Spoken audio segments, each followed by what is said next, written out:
Were you guys? What was the reception like from fellow high school students? It'd be like, were they much more judgmental then? Because when I started, it was like you would always have the odd hater that wouldn't necessarily say anything to your face, but might like tweet at you and be like, "Fuck you for making music, you piece of shit," for whatever reason that offends people. But would there ever be people that would just talk like, what was the high school reception? People didn't care.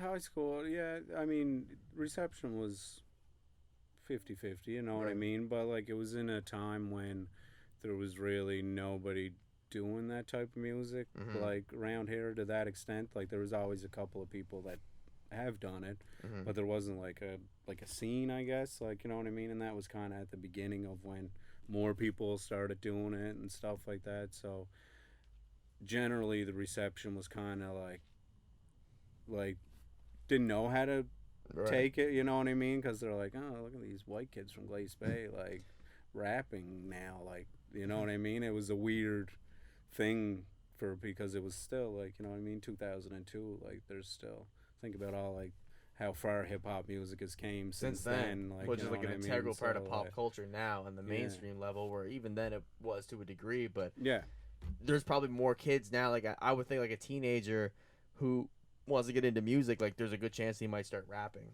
absolutely, and you know what I mean. And it's probably less weird for him to go like, yeah, I want to start rapping, Even like you know They're what since I like, oh, I mean, want to start like making yeah, country music. They'd be like, people are like, what the fuck? yeah, or they would probably even they wouldn't even have like if they started yeah, making country music. You I have think to. people would be less judgmental because it's just kind of like on the east coast of Canada, you're more likely to go into like a restaurant and maybe hear country music than I you are just to mean it would go be an Yeah. odder and hear choice hip these hop. days. yeah, and that's the Yeah. thing too, right? Like our geographical location and our population and stuff like that never really dictated like Right.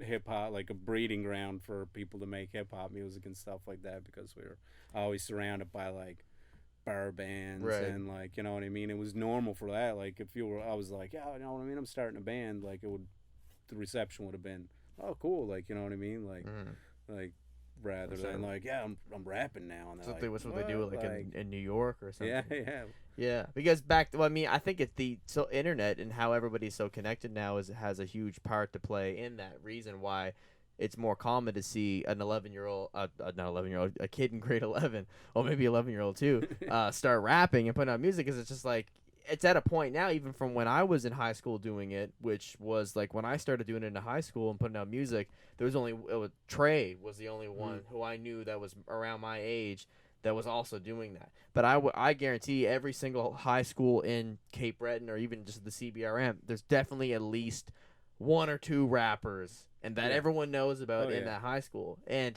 I think it's because we're not like just solely products of our environment anymore. Like Yeah. before No, the internet, yeah, internet, you could so, see on yeah. TV they rap and whatever, but you didn't really know of anyone from where you were from, especially in a small Yeah. town like where we're from, that was doing something like that. And if you did, like that was the only person that you knew that was doing that, like on a underground just DIY level. Where now it's like you can go on YouTube and you just can find Yeah. 500 rappers. So it's like a kid Yeah. from anywhere can get influenced by a video that he watched of a rapper from a different country and then start doing it where he lives. And That's sort of how we didn't have that kind I of like exposure. started. I guess kind of would be that same idea, only without the internet. It's Right. like I always like rap music and hip hop. Like I grew up watching skateboard movies and immersed in skateboarding culture, which was always like punk music and hip hop music, like Right. tons of it, and And exposed you could me to a find it lot. even Yeah, then, but Yeah. like it wasn't as like pushed in your face. yeah. as it And is then now. when I heard like I think it was like I made 13 or 14, I was, and then we were at the youth center. And then somebody was like, "Oh, check this CD out I got in Halifax. This dude's from Halifax put it in. It was classified." And I was Right. like, "What? There's somebody around here that's making this type of Yeah. music and like doing well. Like the album was like sounded great. I was like, this is crazy to me. Like, I'm like, that's like we could do this around here. Let's do it. Like, you know what I mean? We already had the passion for making music, and Right. at this point too, we were because we were in like the music scene already. We had an idea, and these guys like made recordings and stuff prior to this that we had knowledge of that. Mm-hmm. We had a base, so we're like we could the recording things no problem. We just need to figure out how to get beats and like we'll Right. make hip hop music. And yeah, that was kind of like, so it's kind of similar to like the fact that a kid being like, oh, I could do this, like seeing somebody doing it. That was the same for me. I was like, what? Like But when I that's what first, gave like, you you know, that kind of gave you the energy to be able to go and try to Yeah. figure out how to start making it. Being Yeah. here, like to find out that there was someone in Halifax. Yeah, it was who had kind of like a physical CD that validation, sounded like legit. being like, you could do this here, and like it's not that I was thinking about doing it. It was just like I was like music and rap music, like Mhm. it'd be cool to try to do this, like. And that kind of because, justified like, it. Yeah, yeah, Had nothing to do with absolutely. Like, location. yeah, it was like This is what it sounds like if you're from here and you Yeah. make hip hop. exactly. Yeah. Do you think that Classified spawned a vast, like a large community of artists back around that era when like a lot of other people that Mhm. might have been, There you was a know, lot a of big people. contributor to the Nova Scotia hip hop scene? Yeah. They found out about Classified, they heard what he was doing, and it kind of gave them the confidence to record a few tracks. Definitely, like I mean, and not just Classified, but there was a lot of other guys I think doing it around that time that were making quality music and stuff like that. Mhm. And like I think Halifax had, I mean, Alex could probably answer this Very more good, than me, but yeah. like Halifax had a pretty healthy like hip hop music scene from early on, and like I think it just continued. But I think Classified, I guess, kind of got outside the city more Mhm. so. Like I don't know how, or like, you know what I mean. His music's great and stuff like that, and his production's fucking phenomenal. But like there was also so many other artists, but it just so happens he was the first one that I heard, and probably after that time, that was kind of early on. After that time is when like he started getting music videos on Much Music and stuff Right. like that, which that would definitely be like, oh shit, like Classified's videos on Rap City, like this is crazy. Right. That would be like getting, I don't even know what would be today's version of that. Like Yeah, getting that's an so interview on like a crazy. big platform. Like Classified did Yeah. a No Jumper. He was Yeah, on it'd be Breakfast exactly. Club, It'd or- be like, yeah. yeah, like Or- Adam 22 shouted out Classified Yeah. and like played a song and Or was like this is Kylie, fire. no, not maybe Kylie Jenner listed on her Instagram story, but like Yeah. some other artist Yeah. co-signing them in a big blog, like reposting it. Yeah, I think that he just had like a relentless touring hustle. yeah. I mean, hustle in general. I think like he Yeah. fucking how many albums does he have out now? Like insane amount. Now, Of if you go even albums, onto like, Spotify, you scroll all the way down, yeah, and I'm sure there's many projects that came out before the ones that he has on the official streaming platforms. Like it goes to the start. I think it goes to like 2002, maybe 2003. yeah. And he Wow. was definitely. I think he's released music in the '90s and stuff like Mhm. that. Like he's been doing it for a long time. Yeah. But yeah, Rap City was definitely like that's where I found a lot of like music too, like back then. And then like that was like the YouTube, I guess. Like you'd What stay was up that late. on? Much Music? Yeah, yeah, yeah. I think I remember watching that a bit because that ran probably to what, like early 2010 kind of. I remember watching. Yeah, probably. Yeah. When Much Music stopped, They don't do Doing- that anymore. There's no like. I think they're relaunching or something though. Like yeah, Yeah, I I've seen feel like that. that Yeah. should I be saw a that thing. on their Instagram. They're bringing music videos back. Yeah, that's cool, man. That's essentially like they kind of fucking fell off the rails. Like they're Just just ridiculous. TV Simpson all day. reruns and stuff like that. Had nothing to Ridiculousness, do with dude. music anymore. Yeah.